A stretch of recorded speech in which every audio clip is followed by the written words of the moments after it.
힘들어하시고 괴로워하시는 예수님의 모습을 상상하는 것은 쉽지 않습니다. 그것은 웬일인지 주님의 품성과 어울리지 않아 보입니다. 진노하시는 모습은 이해가 가지만 괴로워하시는 모습, 슬퍼하시고 두려워하시는 모습이라니요. 하지만 복음서는 예수님께서 깊은 고뇌 가운데 계신 것을 분명히 묘사하고 있습니다. 주님은 자신을 내어 던지는 심정으로 기도하셨고 피, 땀을 흘려가며 기도하셨습니다. 왜 그랬을까요?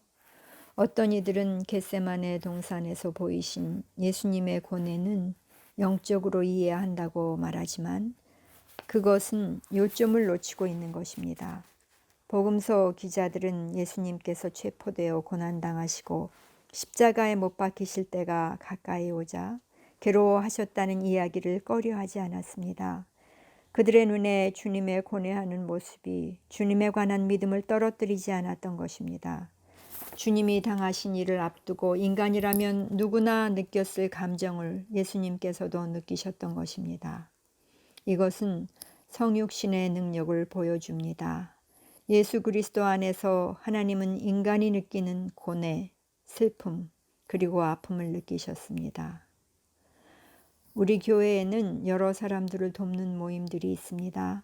그 중에는 암 환자를 위한 모임, 정신병 환자 가족을 위한 모임, 배우자를 잃은 사람들을 위한 모임, 자녀를 잃은 부모들을 위한 모임들이 있습니다. 나는 이런 모임에 참여해서 그들과 공감하려고 노력할 수 있습니다. 그렇지만 그 모임에 참여하는 사람들이 진정으로 얻을 수 있는 위로와 힘은 그들과 같은 일을 겪은 사람들에게서입니다.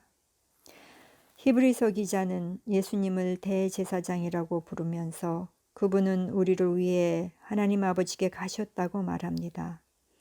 우리에게 있는 대제사장은 우리의 연약함을 동정하지 못하실 리가 아니요 모든 일에 우리와 똑같이 시험을 받으시니로되 죄는 없으시니라. 그러므로 우리는 긍휼하심을 받고 때를 따라 돕는 은혜를 얻기 위하여 은혜의 보좌 앞에 담대히 나아갈 것이니라. 두려움이 무엇인지, 감당치 못할 어려움이 무엇인지, 슬프고 괴로움이 무엇인지 예수님은 아십니다. 그리고 나를 위해 중보하시는 대제사장이십니다.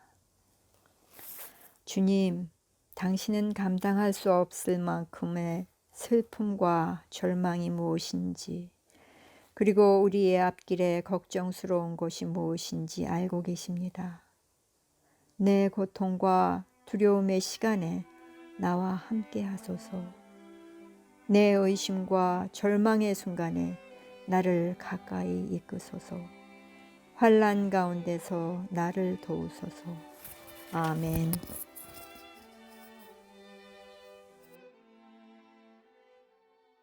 생명의 삶, 오늘 우리에게 주시는 말씀 마태복음 19장 1절로 12절 말씀입니다.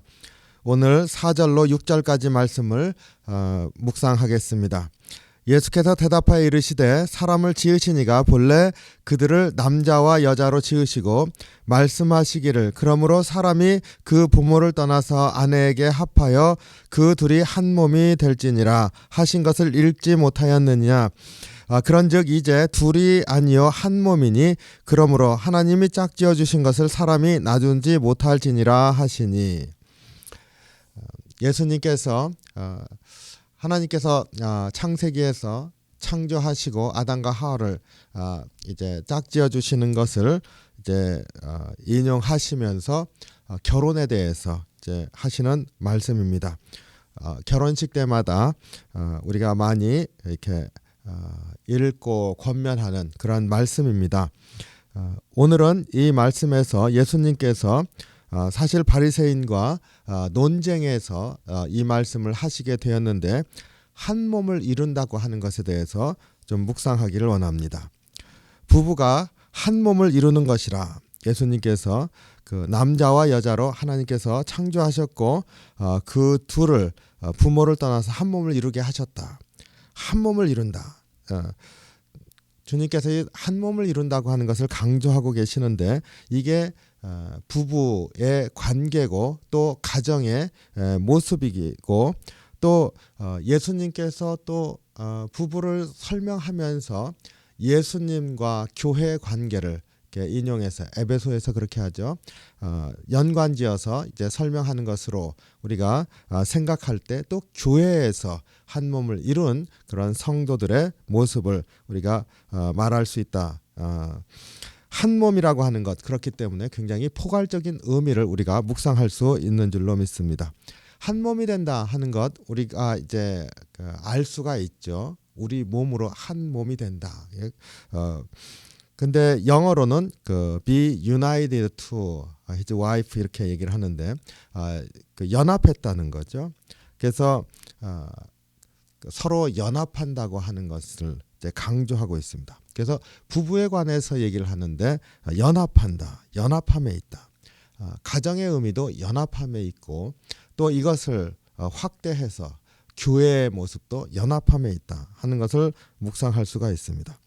예수님께서 이런 연합함에 대해서 강조하신 이유는 바리새인들이 질문했기 때문입니다. 그런데 그들의 질문이 이혼에 대한 그 율법 조항을 가지고 와서 합법적으로 이혼하도록 해주신 그 모세의 율법에 있는 조항들을 지킬 때 그것이 선한 것입니까? 이렇게 물었습니다. 그러니까 예수님께서 이것이 잘못되었다 말하게 되면은 또 율법에 저촉이 되고 또 괜찮다 그러면은 예수님의 근본적인 그 사랑 혹은 여자들이 이렇게 버려지는 거 아닙니까? 그것에 대해서 예수님께서 많이 케어하시는 그런 말씀들을 하셨는데 그것을 또 부정하게 되는 것이 됩니다. 그렇기 때문에 이 바리새인들이 이혼의 율법에 대해서 물었을 때 사실은 예수님을 트랩에 빠치려고 한다는 것을 우리가 생각할 수 있습니다. 어쨌든 이 이혼에 관해서 질문한 것은 바리새인들의 마음 속에 가장 중요하게 생각하는 그 부부의 관계를 바라보거나 남자와 여자의 관계를 바라보거나 혹은 확대해서 믿음의 공동체를 바라볼 때 그들의 관심사가 어디에 있는지를 보여줍니다. 그들은 합법적이라면은 그 관계가 깨어져도 좋은 것 아닙니까? 이렇게 묻는 것이죠. 이혼을 정당화하고 있다. 깨어짐을 정당하고 있다. 우리가 세례 요한이 죽게 되는 그 이야기를 통해서 거기에 세례 요한이 붙잡히게 되고 급기야는 죽게 되는 이유가 헤로디아를 취한 동생의 아내죠. 취한 것을 부정한 것이다. 이제 비난한 것을 빌미로 해서 세례 요한을 잡고 그리고는 급기야는 죽이게 되었습니다. 그러니까 율법이나 혹은 하나님의 백성들이 이혼에 혹은 불법으로 아내를 취하는 것에 대해서 굉장히 강하게 질책하고 있었던 것을 우리가 알 수가 있습니다. 이 너무나 명백하게 이혼이라고 하는 것이 이러한 합법적인 것이면 괜찮지 않습니까? 하고 묻는 그 사람의 마음 바탕에는 이 갈라짐에 대해서 아픔을 느끼지를 못합니다.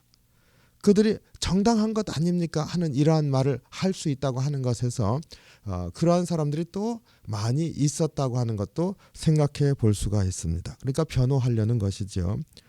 제자들도 이 이혼의 논쟁을 이렇게 들으면서 예수님께서 한 몸을 강조하시는 것을 이렇게 들었을 때 참 놀라운 반응을 합니다. 10절에 보면은요. 만일 사람이 아내에게 이같이 할진대 장가들지 않는 것이 좋겠나이다. 이게 도대체 무슨 말입니까? 제자들이 보기에도 예수님께서 하시는 게 엄격하다는 뜻인가요? 그 제자들이 생각하기에도 이러면 차라리 결혼 안 하는 게 더 나은 거 아니에요? 하고 반응이 나왔습니다. 이 놀라운 반응을 이렇게 보면서 드는 생각은 당시에 그럼 이런 게 많았나? 너무 일반화되어 있었나? 하는 그런 생각을 하게 됩니다. 그러니까 한 몸을 이루는 것이다. 그리고 이혼에 합법한 것이 있지 않습니까? 이 질문에 대해서 예수님은 하나님께서 짝지어 주신 것을 그리고 부모를 따라서 한 몸을 이루라 하신 하나님의 그 말씀을 이루는 그러한 결혼을 사람이 나눌 수 없다. 한 몸이 되어짐을 강조하고 있습니다. 바리새인들의 질문은 나누어지는 것에도 합법적인 게 있는 거 아닙니까? 라는 질문인데 예수님은 하나님께서 만나게 하셨고 하나님께서 한 몸을 이루게 하신 것 사람이 나누면 안 된다. 이렇게 말씀하십니다. 예수님의 관점이 연합하는 데 있습니다. 한 몸을 이루는 데 있습니다. 바리새인들의 질문과 완전히 반대로 대답하고 있습니다. 깨어지는 것, 나누어지는 것, 거기도 그럴 합법적인 게 있지 않습니까? 예수님 대답하시기를 하나님께서 만나게 하셨다. 연합하게 하셨다. 사람이 어찌 깰 수 있느냐. 이렇게 대답하셨습니다. 예수님의 관심은 연합함에 있는 거죠. 예수님의 관심은 한 몸을 이루는 것에 있다 하는 것을 우리가 알 수가 있습니다. 우리가 이 말씀을 이렇게 대하면서 우리 바리새인들의 한 질문, 그러한 태도가 우리의 삶 가운데 많이 있는 것을 또 고백하게 됩니다. 그러면서 또 회개도 하게 됩니다. 옳고 그름의 판단으로 서로 갈라지고 부서지는 것, 그것은 주님께서 우리 가운데 참 그 만나게 하시고 그 만남으로 말미암아 세워지는 그 질서들을 지키시는 그런 하나님의 뜻에 거스르는 어리석은 것이 된다고 하는 것을 깨닫기를 원합니다. 개개인의 삶에 있어서도 이렇게 내 자신의 삶도 하나님께 주신 것들에 많은 부분들이 있는데 그러한 것들이 귀한 줄을 알고 이렇게 하나로 오거나이즈 하는 거죠. 연합하는 거죠. 묶는 거죠. 그러면서 그 안에서 질서를 찾아가려고 해야 하는 것일 뿐만 아니라 아까 말씀드린 것처럼 믿음의 공동체도 하나님께서 이렇게 허락하신 믿음의 지체들과 연합하여서 그 한 몸을 이루어가는 것, 우리가 분명히 그것에 관심을 가지면서 나아가야겠다 마음에 고백할 수 있기를 원합니다. 에베소서 2장 2절에 사도 바울이 교회의 모습을 바로 이러한 예수님의 가르침에 입각해서 이렇게 말하고 있습니다. 그의 안에서, 주님 안에서죠, 건물마다 서로 연결하여 주 안에서 성전이 되어져 가고, 건물마다 서로 연결하여서 성전이 되어져 가고, 거룩한 성전, 교회가 되어지는 모습을 이렇게 고백하고 있습니다. 서로 연결해서 성전이 되어져 간다. 연결해서 건물과 건물이 연결되어져서 큰 건물을 이루어가는 것이 아니라 그것이 성전이 되어간다. 어떻게 성전이 되어가는 것입니까? 연합함으로. 건물과 건물이 연하에 이어짐으로. 그렇게 해서 한 몸을 이루어감으로 거룩한 성전이 되어져 간다. 이렇게 고백하고 있습니다. 바로 예수님의 가르침이신 거죠. 우리가 이 말씀을 이렇게 묵상하면서 오늘 물론 이 부부에게 주는 권면의 말씀입니다. 그러나 이것은 논쟁 가운데서 예로 들어져 있습니다. 그러니까 다시 한번 이 한 몸을 이룬다고 하는 이러한 포괄적인 의미, 내 개인의 삶에서나 우리 교회 공동체에서나 혹은 우리가 이 땅에 살아가면서 바라보는 그러한 관계들, 그리고 그것을 통해서 살아가는 우리의 삶의 모습들이 연합함, 한 몸을 이루어가야 하는 것이라 하는 것을 다시 한번 깨닫고 우리의 그런 부서진 부분들을 주님 앞에 고백하고 세워가는 그런 은혜가 있기를 원합니다. 주님께서 이 말씀 주실 때요, 우리를 질책하시기 위해서 주신 게 아니죠. 오히려 바리새인들이 질문할 때 질책하고자, 무엇인가 비판하고자 질문을 했습니다. 주님은요, 그것이 아니라 세우고자, 연합함으로 인해서 하나님이 주셨던 그러한 원래 하나님의 뜻을 그 우리의 삶 가운데, 그리고 믿음의 공동체 안에 세우시고자 이 말씀을 주셨습니다. 그러니까 우리가 우리의 부족함을 고백할 때에도 주님이 질책하시기보다는 그러니까 이제 세워라 하시는 그러한 당부의 말씀이 있는 것을 깨닫기를 원합니다. 그래서 우리의 삶을 다시 한번 주님 안에서 돌아보고 한 몸을 이루는 그런 우리의 삶이 될 수 있도록 주께 간구하는 귀한 하루가 되기를 주님의 이름으로 축원합니다. 기도하겠습니다. 사랑이 많으신 주님, 주님의 은혜와 사랑에 감사와 찬양을 드립니다.